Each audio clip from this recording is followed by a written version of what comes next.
أعوذ بالله من الشيطان الرجيم. بسم الله. அஸ்ஸலாமு அலைக்கும் வரஹ்மத்துல்லாஹி வபரகாத்துஹு.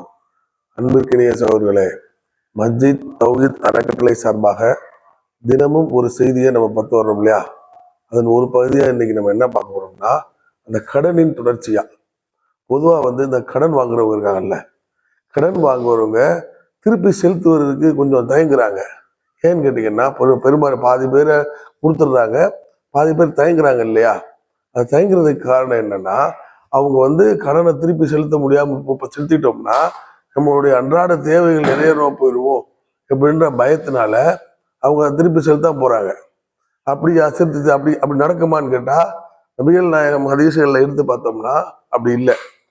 பொதுவா கடனை திருப்பி செல்வதனால அல்லாஹ்வின் மறைமுகமான அருள் வருவதை தான் பார்க்க முடியும். இதுல ஒரு ஹதீஸ் மூலியமா நம்ம சொல்ல முடியுங்க. நபிகள் நாயகம் காலத்துல ஜாஃபர் அலி, இது புகாரியில 2709வது ஹதீஸா பதியப்பட்டிருக்கு. ஜாஃபர் அலியுல்லா அறிவிக்கிற ஹதீஸ் வருது. இதுல எப்படி வருதுன்னா, ஜாஃபர் அலியுல்லா இருக்காங்கல்ல, அவங்க தன் தந்தை கடனோட மரணித்தவர்களா இருக்காங்க.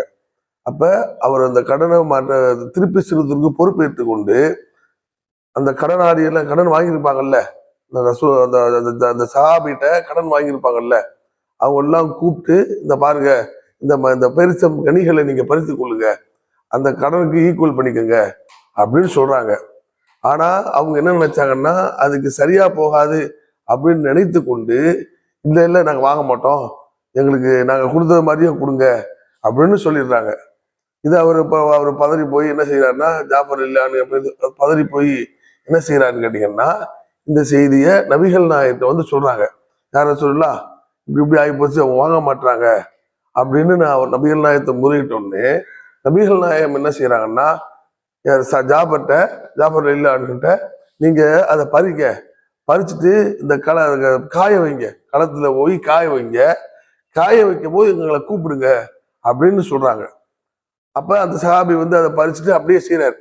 பறிச்சுட்டு அதை அப்படியே செய்யும் போது அப்ப நபிகள் நாயகம் சொல்றாங்க, இப்படி நான் பறிச்சு காய வச்சிருக்கிறேன் அப்படின்னு உடனே நபிகள் நாயகம் என்ன செய்யறாங்கன்னா, அபூபக்கர் ரலியல்லாஹு உமர் ரலியல்லாஹு அழைத்து கொண்டு அந்த களத்துக்கு இந்த இப்படி இப்படி சொல்லி அல்லாஹ்ட்ட பிரார்த்தனை செய்யறாங்க. இவர் கடன் பட்டவரா இருக்காரு, கடனை அடைக்கிறதுக்கு எல்லாம் உதவி செய்யடா அல்லா அப்படின்னு அவர் சொல்றாரு. சொன்னோடனே நபிகள் நாயகம் பிரார்த்தனை செய்யறாங்க. பிரார்த்தனை செய்த உடனே அன்று மாலை அந்த பெருத்தங்கனிகள் காய்ந்தோடனே இவர் என்ன செய்யறாருன்னா, அவருக்கு அவங்க தந்தை கடன் கொடுத்துருப்பாரு இல்லையா, கடன் எல்லா பேரையும் தேடி தேடி புடிச்சிட்டு அவங்களுக்கு அதை விட நிறைவா, அதாவது மகிழ்ச்சியா தர்றாரு. அந்த கடனை திருப்பி செலுத்துறாரு.